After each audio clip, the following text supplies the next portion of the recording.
Hello, everybody. Welcome back to Crew First Culture Podcast. My name is Jeremy, and as always, I want to thank you very much for spending some time here with me today, and actually us today. Happy to have a guest on finally. It's been a while, but with me today, I have Aaron Quinn of Oakland FD, and as with all good relationships, we met online nowadays. It seems like that's kind of where you're forced to meet people. We're kind of stuck inside and all that. So without going for much further, I'll let Aaron kind of introduce himself and give a little bio, and we'll go from there. Yeah, my name's Aaron Quinn. I've been a firefighter in Oakland for 18 years.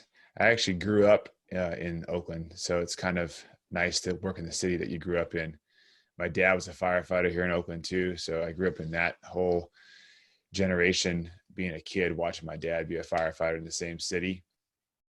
So it's been about 18 years I've been a firefighter here.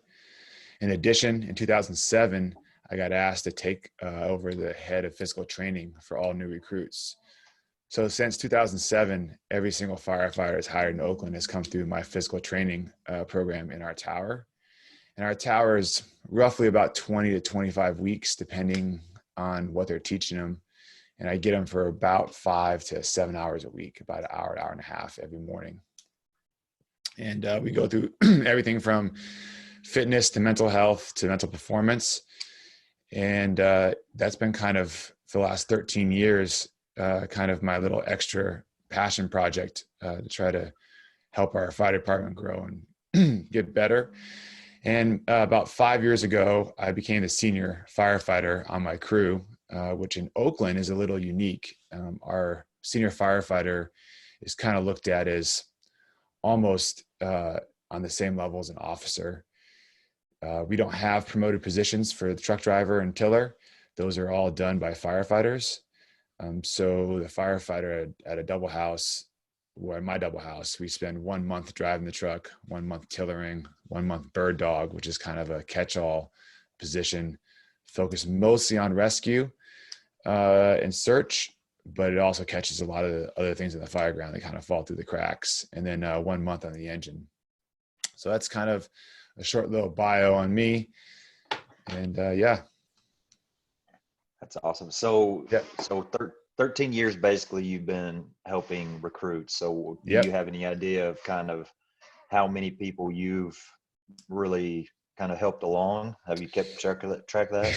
I'm not going to track the actual number. The other day, me and a couple of my buddies of mine were trying to figure it out. I think an easy estimate is somewhere between 100 to 150 people in our department, possibly more. 13 years, we have a large, like most, I don't know how most departments are, but we went through a huge hiring frenzy in the last 10 years. Yeah. So we have a lot of new people. So it might be as high as 175, maybe. That's cool. That's something, that's kind of a fun thing just to sit back and think about. Not that it's something to brag about, but it's really cool to think that you've touched that many lives and helped that many people into the fire service. That's cool. Yeah, we have about go ahead. We have about 450 members total. So it's about a quarter to a third of the department. Yeah, that's a pretty good percentage of what you got there. So what is just an average hiring group, I guess is what you would say? How many do you usually have run through? Well, we're kind of, we range from, I would say, 12 at the low end to as many as 35 at the high end. And some of that depends on how long and what kind of class. If we're doing a lateral medic class, it's much shorter and usually less people. And if we're hiring like maybe third off the list, like third class off a list, it tends to be a smaller class. Usually the first class off a list, and we haven't hired in a while, and it's going to be a bigger 35 people class. And that's big for us. We don't have a facility that can really manage much more than that. Yeah.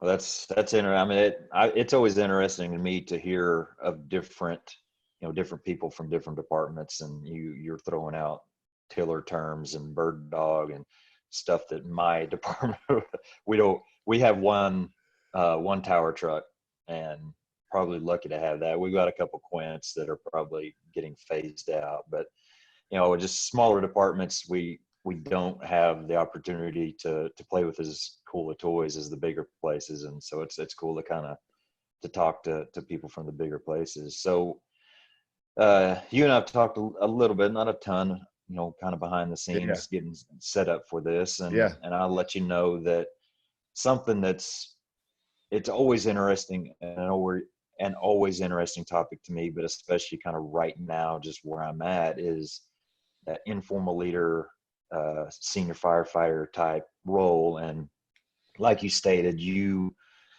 your department kind of really, if we're comparing my department and I keep saying a department, it's drastically different. So just a little bit about my department, we don't have anything formal, as far as any kind of career development, promotional, anything. Everything is basically informal, and kind of whatever you want to do at your station. So for me to hear, and then something else from my background, anybody that doesn't know, I'm a captain. So basically I'm a station officer. I have a crew, I have a station that I'm responsible for. And that being said, why I'm saying that is I cannot express enough the importance that a good informal leader, or several informal leaders, has on me. The load that they take off of an officer, and it's just amazing how much a good informal leader can help their officer. And so that is really kind of why I want to dig into this topic, and want to hear from somebody like you that has a good, basically that's a big part of your department. And Yeah. so hang on a second, I've got some issues going on. Sorry, I lost you. Okay. And so that's kind of what I want to hear about, is how you feel about the process of what you guys do, if you like it, if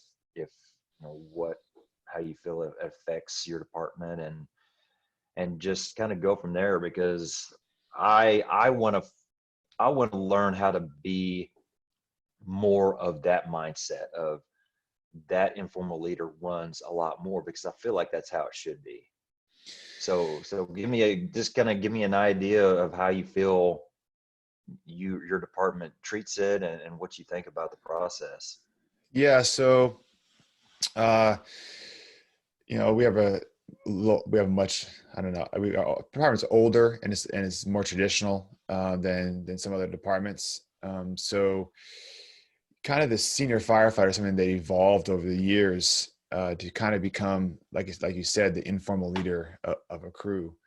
And when I first started, my very first day, I sat down with the captain of the shift. We have captains and lieutenants, and I was at a double house, and the captain was a two-tour Vietnam Special Forces vet, and just grizzly and gnarly. And he gives me his expectations, and he turns to me and says, "Now you're not going to learn from me how to be a firefighter. You're going to learn from Billy, who is the senior guy. He's like, this is the guy who teach you how to do everything. Stick to him like glue." And that was kind of how it was told to me. He kind of just, passed me off to Billy. And, we don't have a lot of formal training and leadership development, kind of similar to your department. We don't give our people all the officer classes. People do that on their own.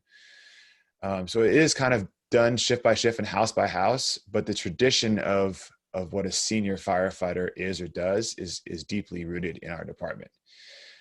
So you grow up, so to speak, in the department, seeing the just this pride that the senior firefighter takes in the department, and the pride they take in teaching. And that's kind of how I grew up, and it's kind of how I learned what a senior firefighter is. So I think for me, the major component is how do you take what you wish you had learned, or where you wish your department's going, and what you did learn and teach that to the next generation. Yeah. And that's kind of something that I've talked on in an episode a little while back. Is probably about 6 to 8 months ago, I had kind of a mind shift, and it really revolved around getting a new guy on my crew. Before that, I was only a captain for probably about a year and a half.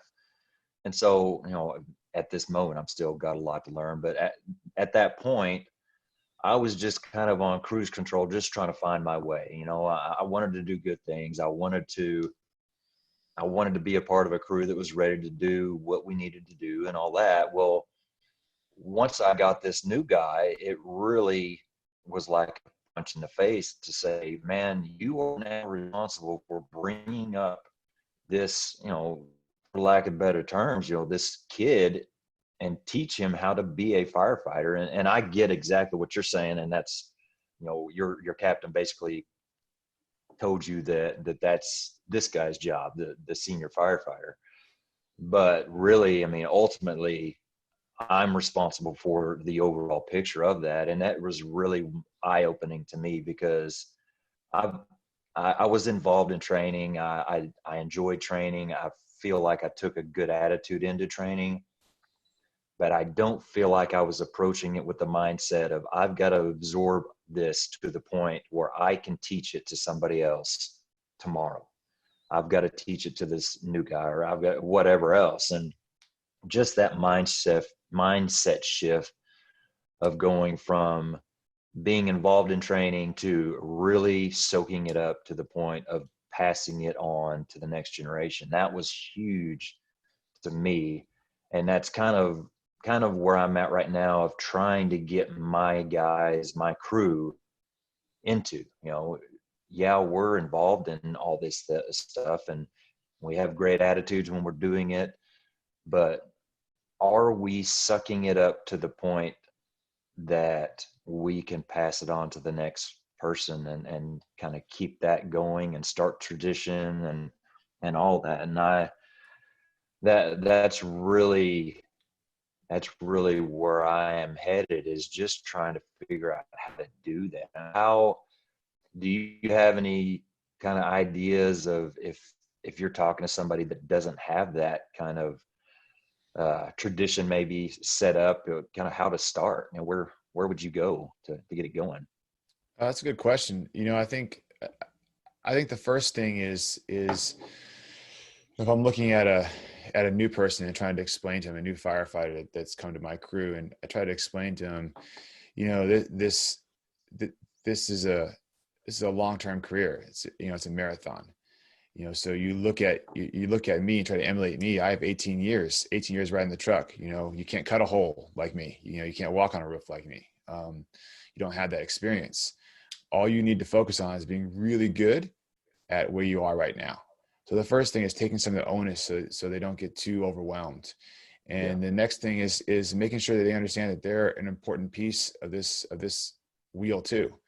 Empowering them and saying, you are an important piece. And I tell them all the time, me talking to a probationary firefighter, it's eons ago for me. So I can't relate to what they've been through. You're going to be able to teach them and connect to them in a more potent way than I can on some things. So I'm going to be asking you to step up right away for certain things, because you're going to be better at it than me. Yeah. And so it's acknowledging the fact that even though I might be seen as the informal leader, I'm acknowledging that, I don't have all the answers, and I'm not the best person always. Right. So right away, I'm empowering, and I'm also demanding a certain level of responsibility to these individuals. And I think when an individual feels responsible for the progress of a crew and the progress of somebody else, they're going to step up to the plate more. They're going to realize the magnitude of what's going on. So that's probably my first step that I take with a new firefighter. And that's exactly kind of where I'm at personally. I feel like everybody has something to give, you know, even though like back 6, 8 months ago, like I said, we got that new firefighter, but he just got done with a 24, I don't know, a 24, 25 week recruit academy, which was put on by some great instructors. And I know he was fresher in way more things than I was. As like you said, I'm on 18 years as well, and I'm Right. a captain. So I don't do a lot of the hands-on stuff. So there's probably an infinite amount of information that he could be passing on to us and to me, because he's just straight out of that. And then there's some balance there, because you got a person that's brand new. So yeah, you gotta keep quiet, and you gotta absorb more than, you gotta listen more than you're talking, kind of like everybody says. But at the same time, just like you said, I want that person to start stepping up right away. I want them to start learning how to become a leader right away, because you are a leader. You're looked at in the public no different than they're looking at me being on 18 years, and you got 2 days on shift. It doesn't matter to them. Right. The kids that we're seeing in grocery stores think you're just as much of a superhero as a 35-year guy that's seen it all, done it all. And so, that's a big responsibility. And I love, you brought up empowerment, and that's a huge word to me. And I think almost to a fault with me, I think maybe I may sometimes take that a little too far by trying to push too much on people, and maybe I don't know. I try to, like, when I'm at the station, when we're at the station, that's basically my time to let my crew work on their leadership, work on their uh, just running things. I don't try to put my hands in too much around station, because I trust that they will do the good things they're supposed to, and that's just something I use that for. And so, there's a balance there. But yeah, I love the word empowerment.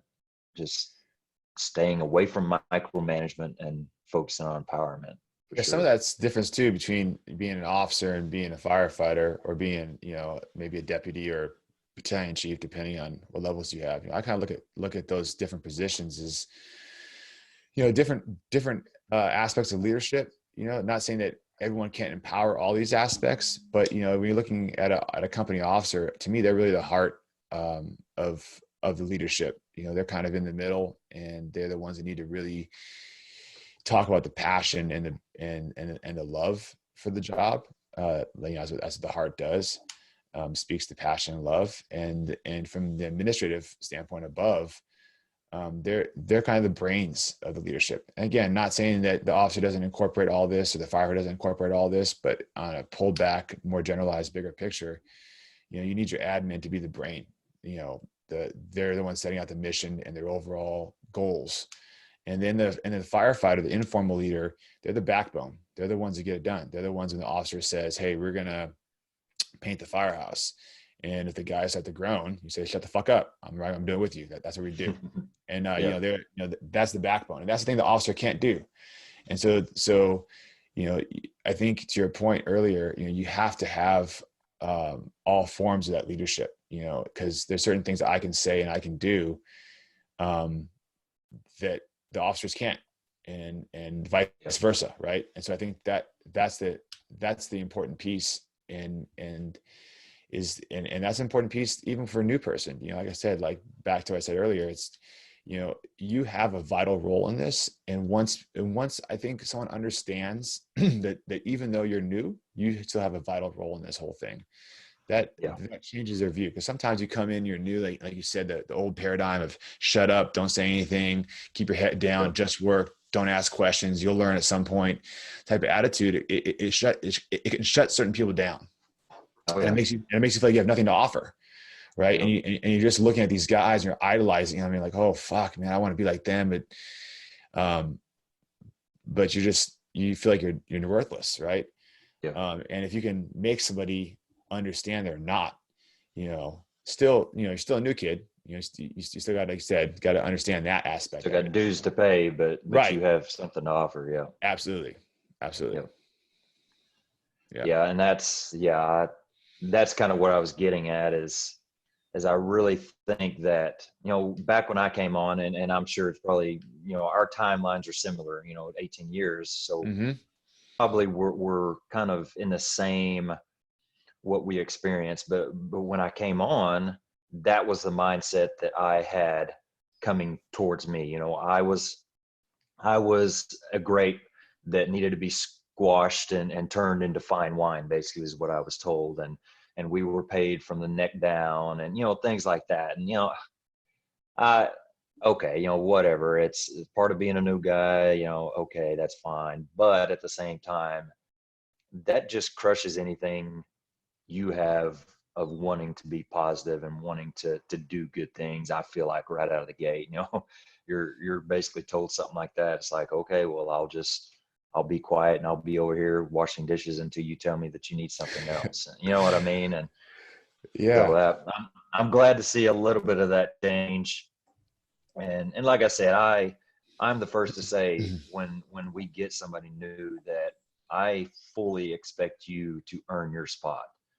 And that is something that I will not give on. You need to earn being here, but you are one of us, and you do have, like you keep saying, you have a role in this crew, and I want to bring you up to and even past the expectations that you even have for yourself. And so that's yeah, I'm everything you're saying is exactly kind of what I'm feeling, and I enjoy hearing somebody else talk about it, especially somebody that is living it, in a big time role. So my next question, I think, is, so if you have some guys that you're working with that should be that senior firefighter, that should be stepping up in big ways and really pushing the people below him to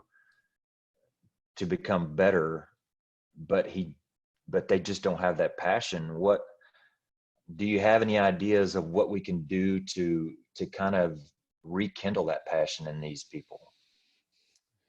Well, it's a difficult one. Yeah. Partly because I'm not in that situation too often. Yeah.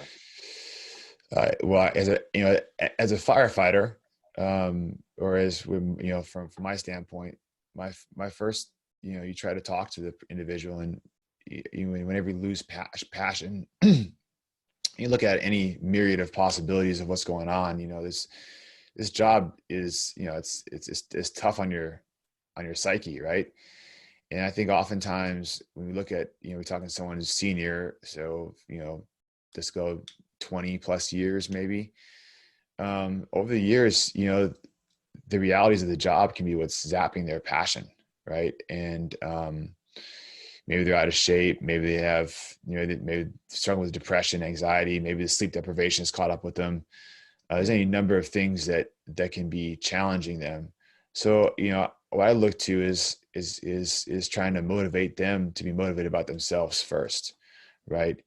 Trying to help them take care of themselves, take care of their bodies, take care of their minds first. And I think when that happens, that can have a shift.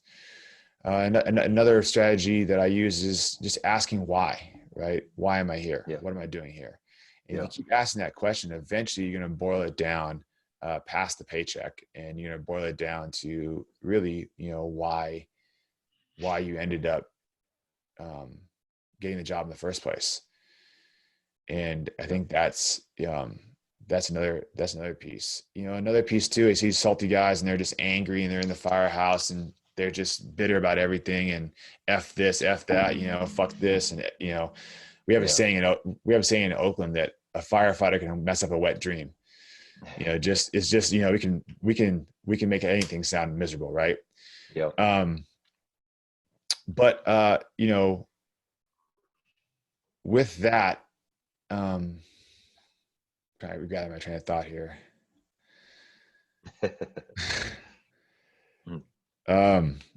Just lost it, but it'll come back to me. But my point is that there's this culture of negativity that's bred into our fire service, and we have to try to attack that. And one of the things is, you ask these new guys. I mean, old guys. Look at the new kid. They're excited to put on their boots.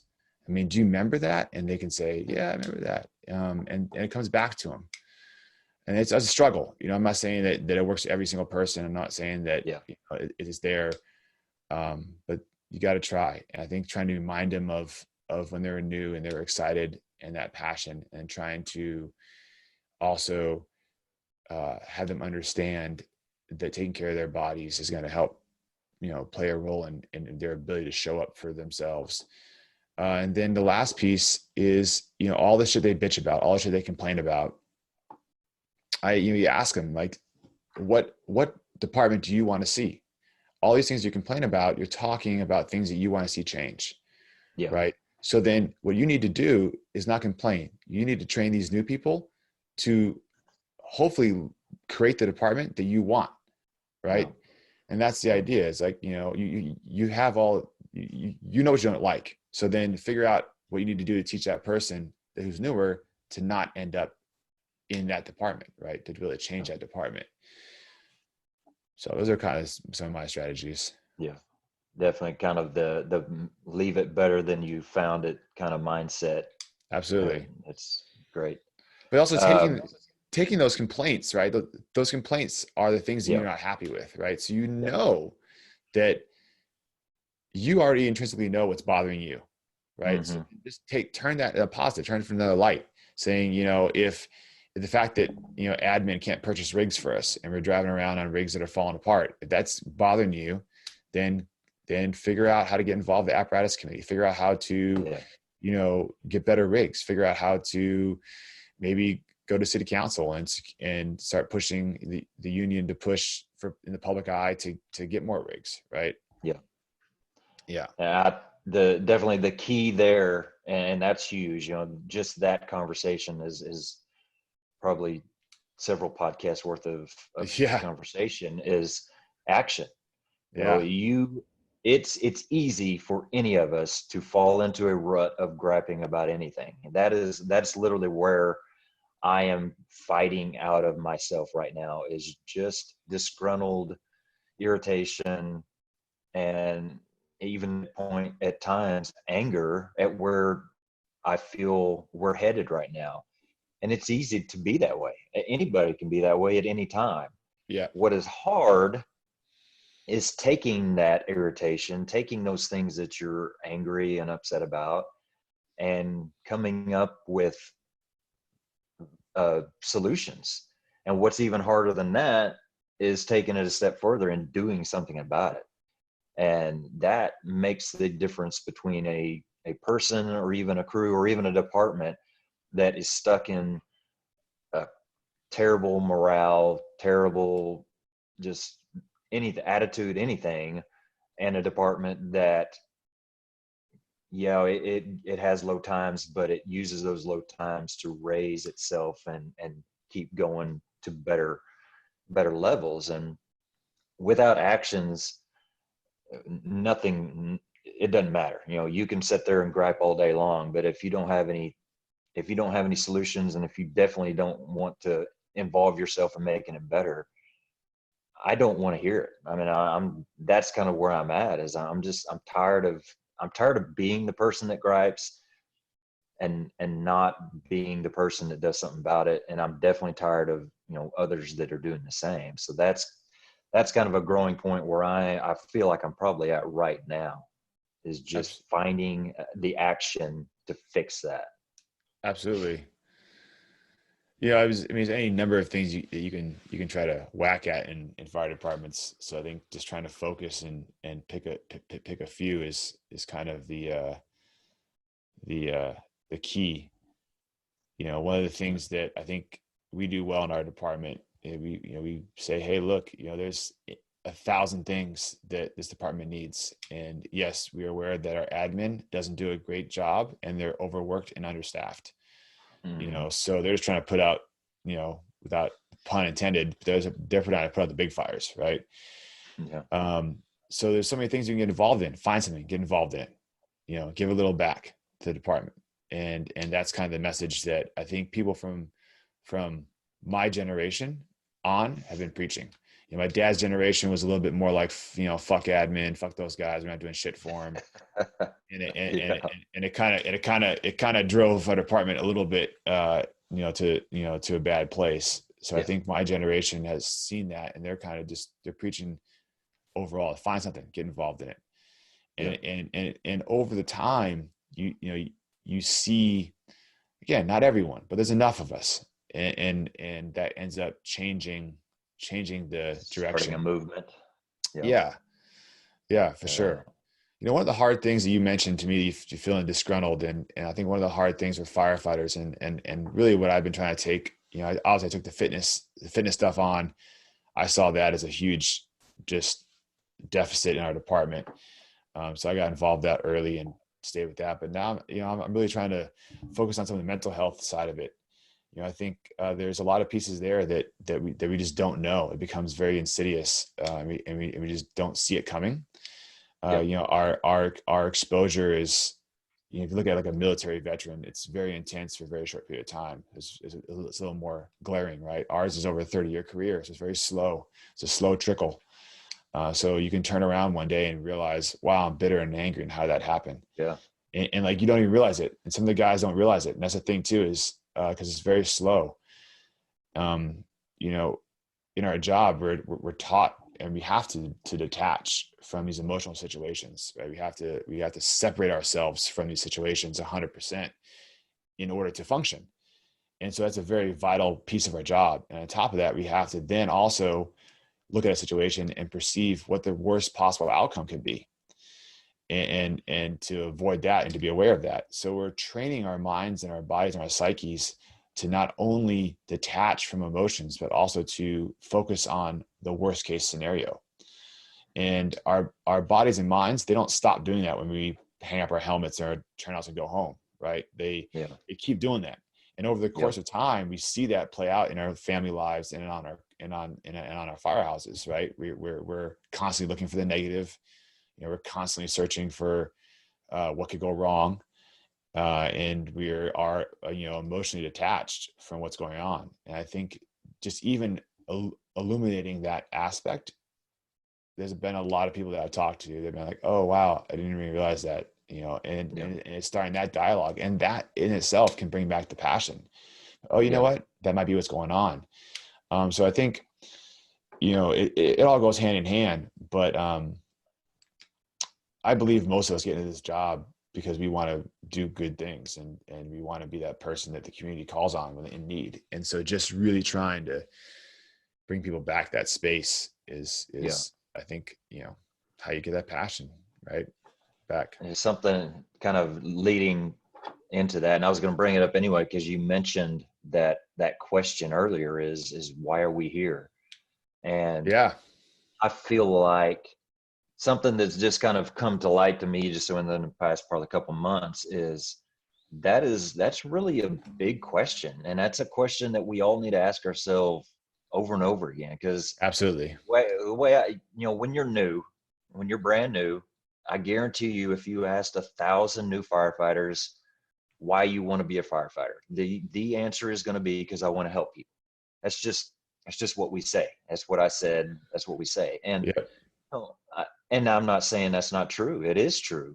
But I feel like if that's all we have, if that's all we lean on 5 years, 10 years, 15, 20 years down the road, when we're going on these same medical calls to the same houses that we know these people are not hurt, and all this over and over again. We went last night, we went on 2 gas odor calls in the middle of the night. One of them was literally a gasoline can in the middle of a garage that somebody smelled gas in their house. It's like, you got a gas can in your garage. That's what it is. And it was like, that's what we woke up to go, where I'm going is, if we don't expand that just to help people, you're going to get jaded. You're going to lose that, Absolutely. because that does not, that it just doesn't cut it completely. You got Right. to go deeper than that. Right.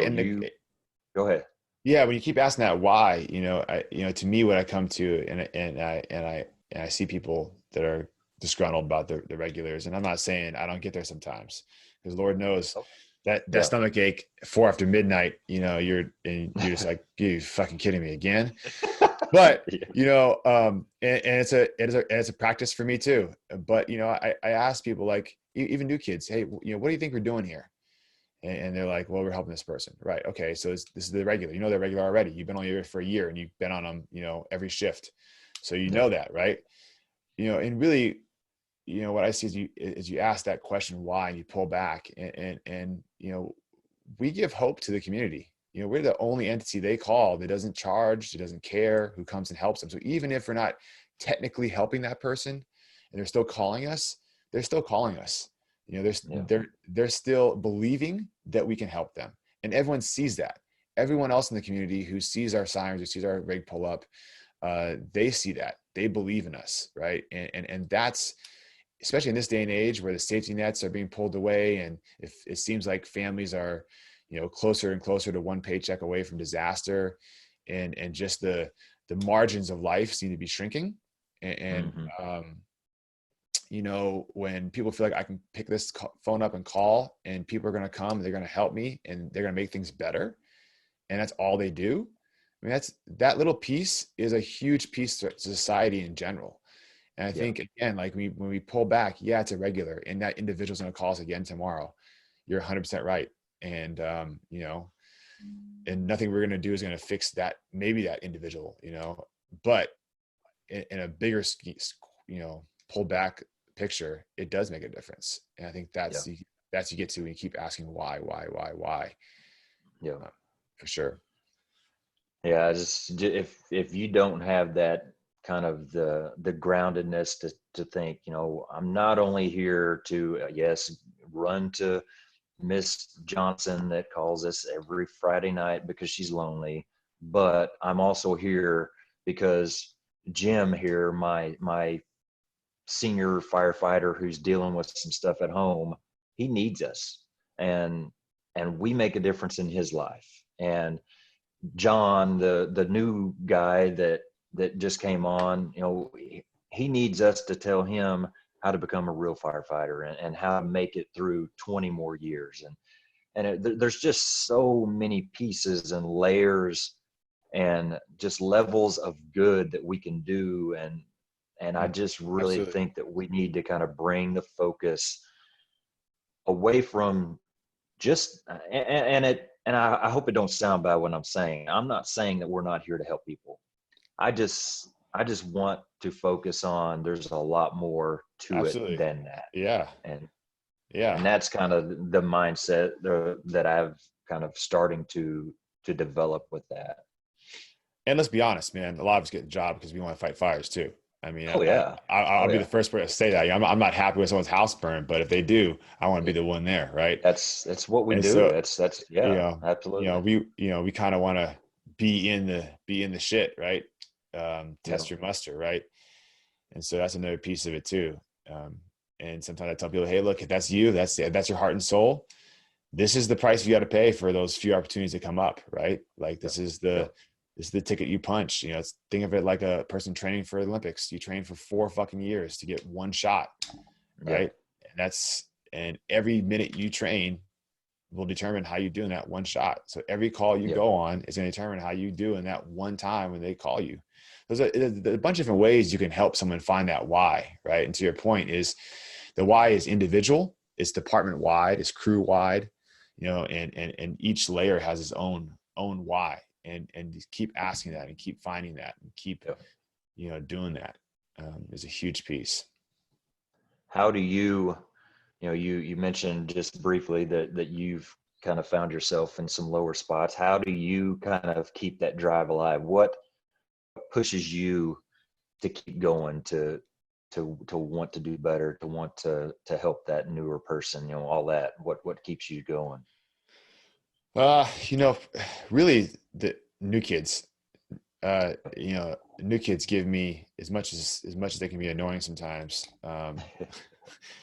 in a good way. Yeah. It keeps that's what keeps me from hitting too low. I especially down at the drill tower when I'm down there, and we start PT at about 6:15 in the morning, and depending on the time of year, it can be dark, it can be rainy, and they're all lined up, excited, ready to go. And I Yep. see that, and I'm like, man, like, we don't pay them shit in the drill tower. You're kind of like damn near minimum wage too. These people are showing up for minimum wage, in the rain for a dream that they've had their whole life, and that just, Yeah. it breathes life into me. It really does. And I think that's what I found to keep myself. And then, if for other times when I'm feeling kind of like, man, I'm in a dark spot, or I'm just getting too bitter, too salty, or it's not the person I want to be, it's time to pull back and kind of take a self-assessment and see what's going on. Yeah. I think it's always a symptom of a bigger, uh, or something else going on in your life. Right. Mm-hmm. And I think, when you're able to pull back and kind of take a minute to look at that, generally you can find what's going on, or find something to start Yeah. attacking, and that ends up leading to something else, and leads into something else, and then eventually you find your way again. Yeah. And I think that's what leadership, leadership is really, from my vantage point, is I'm trying to give people the tools to go where they want to go. Right. You're in the fire service. I mean, your dream may not be my dream. Yeah. Your dream may be to promote right away, which has its place, right? But doing that, you're going to have, the more I can teach you about the job of firefighting versus being an officer, the better officer you're going to be. Yeah. And so, just trying to help people find their own why and their own way, and keep coming back to their own light. Yeah. That's kind of where I'm at. I've got some people that don't ever want to promote. I've got some people that want to promote as soon as they can. Like you said, I personally don't care. I'm not going to talk anybody into either way. You tell me what you want, and I will do my best to get you to that point. But what my expectations are that wherever you're at, whatever you're wanting to achieve as far as rank and all that, I want you to be the best person, best firefighter, best driver, officer, whatever it is that you can be. That's what I want. I want to see you reach levels that you may not even think you can reach yourself, because Yeah. that's why we're here, is to get better, to make each other better, to be able to do this job when we're asked to do it the best we can. And that's really my expectations, is to really do everything you can to achieve your max. That's all I Yeah. ask. 100%. Yeah. And I think, to be an effective leader, that individual has to see some aspect of that in you, right? Like you're not going to follow someone that you don't believe is going to push you to a better place. Yeah. Right. And so you don't have to embody all that, but you definitely have to embody some of that to be able to have people follow you. And I think so that's Yeah. a piece, in that too, is always trying to, it motivates me when I'm in a dark spot or I'm being bitter. I'm like, man, if I don't want new guys to be bitter, if I'm bitter, it doesn't, it's not going to go well for them. Right. They're going to see that, and they're going Yeah. to emulate that. Cause whether you like it or not, you're always leading by example. You Oh, yeah. always are. So you got to be cautious of what example you're putting out there. So that helps me too. When I'm in that dark spot and being like bitter, angry, I see myself getting a little bit too crusty. I'll pull back. That's not what I want these new guys to become. So let me, again, back to, what do you want your department to be? Yep. I don't want my department to be that. So I better not be Yep. that myself. It's calling yourself out a little bit too. Oh, yeah. You get Oh, honest with yourself, absolutely. and yeah. And kind of playing off of that, I think, and I'm lucky enough to have a few people on my crew to do this, but it is very helpful to have some people to be there if you need to be checked. Like I said, I'm a captain, but I have a firefighter that has several times kind of said, "Hey, I see this going on, man, calm down, or do this or that," kind of put me in check, even though he has no say so in, any kind of rank or formal structure, but he cares enough about me and about our crew that he can sit there and be honest enough to say, "Hey, it's time to straighten it up." And that's huge to me too, is somebody that's not afraid to put anybody in check. And that's a That's the big informal deal. leader. That's Yep. that's a place for that informal leadership is they're the ones who talk up, Yeah. and are able to do that. So just a couple of questions that, when I've had some people on, just like to ask. I guess the first one is, what do you want to teach others? What do I want to teach others? In general or in the fire service? Just general is fine. I can go general. I think in general, we as individuals are our own answer, and we can be our own teachers. I think in a lot of ways, we've forgotten the power that we have as individuals. We've minimalized everything down to the science, and we've lost a lot of the soul and passion from a lot of things. Not saying you don't need teachers, not saying that you shouldn't go out and find teachers, but just believe in ourselves and our own abilities, and you can find a lot of things there. And the second thing probably is people are constantly learning. We are constantly learning. Our bodies and minds are primed to learn, and so just be very cautious of what you're doing, because no matter what you're doing, you're learning. Yeah. And in this day and age, it's very easy to be quote unquote tuning out, even though you're not really tuning out, and just be lost in the monotony and in social media and whatever else you're lost in, and that ends up teaching you, and you turn around and you have no idea who you are or where you are because you took no ownership of that learning. Those are probably the two biggest things. I like that last one, especially, that's something that definitely when you have kids, you said that you have kids as well, and that's something to really kind of transfer to them as you are what you intake, basically. You let it into your mind and into your spirit, then that's what's going to be coming out. And so that's a big deal to me too. 100%. So the next one is, I guess, basically kind of, what do you have anything that stands out as far as just lessons you've learned? We'll kind of gear this one towards the fire service, and things that you've learned that you want to help others to learn from. I think in the fire service in general, you just have to become a student of the game. Learn as much as you can.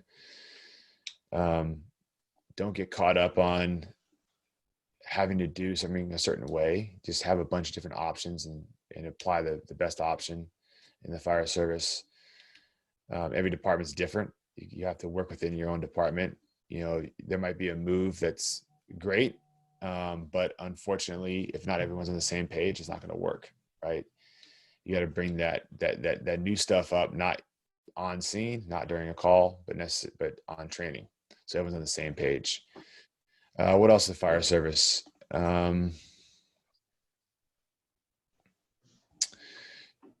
I think at the end of the day, just realizing that this whole thing's a wheel, and to admin in the city, we're just a piece of the wheel. We're not anything special.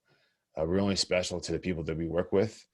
And I think really taking time to invest, like you said, your crew first culture, take time to invest with the people that you work with, because when all's said and done, those are the people that really matter. And we talk to retirees, people that have,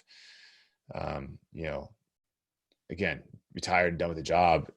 They always tell you the best part is sitting around the kitchen table with the guys. I miss the guys. I miss hanging out with the guys. Yeah. I think really understanding that piece. And I think if you can understand that piece, a lot of the stuff we talked about earlier in the podcast will fall into place. Because you'll understand that, hey man, this is who I need to invest in. Yeah. Yeah. Yeah.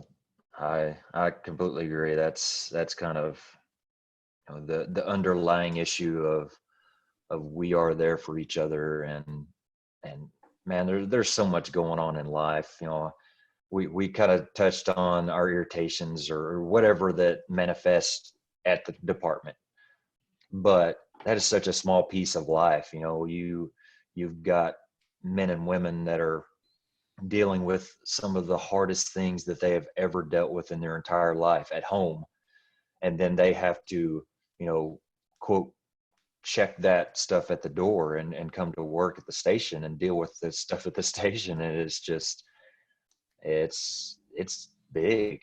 It's And big. if those people don't have somebody that truly care about them, at least at work, you know, it's hard to live through that. And so, yes, just finding a way to help and care for the people you work with. That's one of the main reasons we talked about, you know, why are you a firefighter? That is one of the main reasons I want to be a firefighter today, is that I want to do something to help the people I work with make it through life and do better than they were yesterday. That's kind of what it comes down to. Couldn't say it better. 100%. You know? Yeah. Well, that's awesome, man. I really appreciate your time. Is there anything else that you want to kind of touch on or bring up, or? Oh, there's all kinds of stuff, but you know, yeah, I don't know how much time we have for another time. yeah, man. I would love to dive into more topics.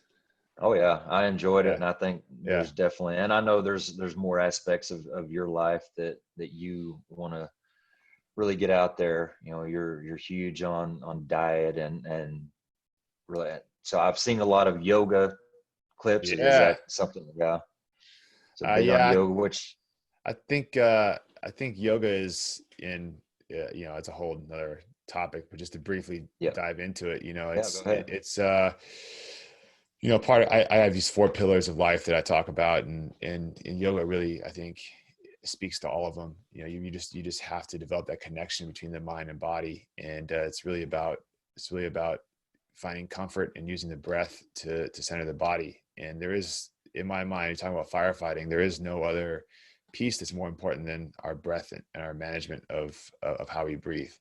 I mean, who cares how in shape you are? If you blow through a bottle, you blow through a bottle. You know, I've seen guys who are animals working out and they burn through a half-hour bottle in 10 minutes. Yeah. You know, what good are you? While this guy who smokes cigarettes is taking 20 minutes to go through his bottle. Yeah. He's worked double what you did. So I think, you know, yoga's, you know, it has that piece to it. It has, you know, it can be, you know, it has every aspect of control and balance and strength and motion and ranges of motion. And, you know, I think a lot of people forget too that yoga really was designed as an adjunct for the warrior class. And this was one of the original ways that warriors trained. And it's only in our culture, in our Western culture, modern day Western culture, that we've separated the mind and body from the warrior. And the warrior is seen as this like impenetrable rock. But, you know, for eons, the warrior was understood to be as much important to develop the mind and soul and the intellect as the body. And so I think yoga really speaks to that aspect of it. So that in general, in a nutshell, without going too far down that rabbit hole, yeah, for sure, that's a big piece. Well, I will speak a little bit on that. Is, you know, I've got some pretty serious back injuries, and I will say that yoga has, you know, I don't, to be honest, I don't do a lot of it recently and in the, you know, recent past, but it has definitely helped me to kind of overcome that obstacle and get my back into a position that I can actually work again. But it's just funny because anybody that doesn't know anything about yoga, anybody that hasn't done yoga, especially men, I think there's just a kind of a mindset of, man, that looks stupid, and that is that there's no way that is very hard. And then you do it and it's like, holy crap, that's free. It will wear you out. It's amazing how much it'll wear you out. 100%. I got a couple Yeah. yoga flows I posted on YouTube just for free from our department when this whole Corona started. And I had so many guys text me like, oh my God, my arms are spent, man. It's just, Yeah. I'm gassed. Like, Yeah. yeah. And there's the whole mind component of it It's too. amazing. Yeah. Yeah. Yeah, man. We could wrap out the back too, man. A whole other time. I got all kinds of, so part of the PT that I do with the recruits is it's 100% different than most towers you come into. Like, we don't start doing push-ups to your eyes bleed right away at all. Yeah. Yeah. We do a huge component of prehab, which is all the, exercises to, the strength in the body parts that firefighters break: knees, backs, shoulders, mostly. And, it's all the PT exercises, all the rehab exercises, when we do them ahead of time. And I start off teaching the recruits, like, hey, this is the shit that you need to be doing. It's, the CrossFit stuff is great, but that's not the end all and be all. And that's not what's going to give you longevity in this career. Yeah. I'm really trying to get them to understand that, this is what you need to be incorporating every day. Because every day, and then you won't get injured, and you won't have to go down that road, hopefully. But yeah, I will definitely kind of have to hook up with you and get some yeah, get some of that going, because that's a scary deal. As somebody it's that terrifying. has been through, I am, not to go into it too far, but I'm looking at, my only solution is fusion. So if Terrifying. I can't keep myself maintained, that's what I'm looking at. So that's obviously not something I'm interested in. So yeah, I definitely, anybody out there that isn't doing some type of, what you're talking about and keeping themselves maintained, they really need to look into it. So I want to kind of challenge everybody out there. I'm sure you would love to discuss any of this with anybody out there. So anybody out there that is interested in kind of digging deeper into these topics and really reaching out to learn some stuff, tell everybody where they can find you, how they can get a hold of you. I'm on Live, Serve, Thrive, and that's either Facebook, Instagram, or online. It's easy to find me. It's all across all the platforms, or on YouTube, Live, Serve, Thrive as well. So it's easy. Just you can hit me up. I'm not on Facebook a ton, so Instagram's probably better, or through the website, you can email me. It's probably the best ways. Cool, man. I really appreciate your time, and I've enjoyed the conversation. I definitely, for sure, we'll get you back on and get into the more maybe mental, just that type of stuff, because I could tell you're passionate about that as well. Yeah. And I think it's a big piece of life and of the fire service as well, and should be even probably more. So yeah, 100%. Again, check Aaron out on his Instagram, Facebook pages. Reach out to him if you're interested in what he has to say. And I appreciate your time again. Yeah. And look forward to next time. Absolutely. Until then, stay safe and take care of each other. Yeah, man. See you next time.